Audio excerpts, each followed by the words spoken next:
නිමල් අද පොසොන් පොය. හැමෝම පන්සල් යනවා, දන්සල් දෙනවා. මොකද දන්නේ නේ පොසොන් පොයේ තියෙන වැදගත්කම? මමත් එහෙම හරියට දන්නේ නැහැ. අපි අර උපාසකම්මගෙන් ගිහින් ආමු. උපාසකම්මේ. මොකද දන්නේ නේ පොසොන් පොයේ තියෙන වැදගත්කම?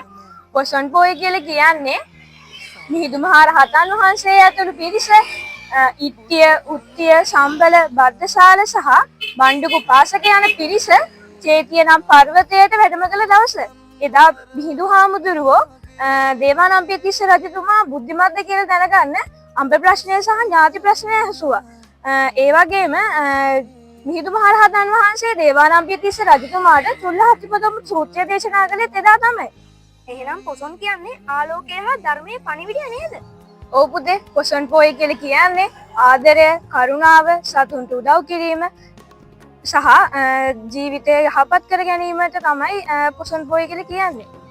අපිත් ඒ පණිවිඩය අනුව වැඩ කරන්න ඕනේ. ඔව්, අපි පරිසරය ආරක්ෂා කරමු. අනිත් අයට උදව් කරන්න පුරුදු වෙමු. ඔව් පුතේ, පොසොන් පොය කියලා කියන්නේ මේ විදුලි බල්බ දැල්වන එක විතරක් නෙවෙයි. අපේ ජීවිතයට බුදුදහම එක් කර ගැනීමයි. ඔව් මමත් අද ඉඳලා දෙමාපියන්ට කරු කරනවා. ඉතින් ඉගෙන ගන්න. මමත් යාළුවන්ට උදව් කරනවා. බොරු නොකියන්න පොරොන්දු වෙනවා. හොඳයි පුතේ. ඒක තමයි බුදුදහම ජීවිතේ ළඟා කරගන්නවා කියලා කියන්නේ. ලෝකවාසී ශ්‍රී ලංකාවාසී ඔබ සියලුම දෙනාට සුබ පොසොන් මංගල්‍යයක් වේවා.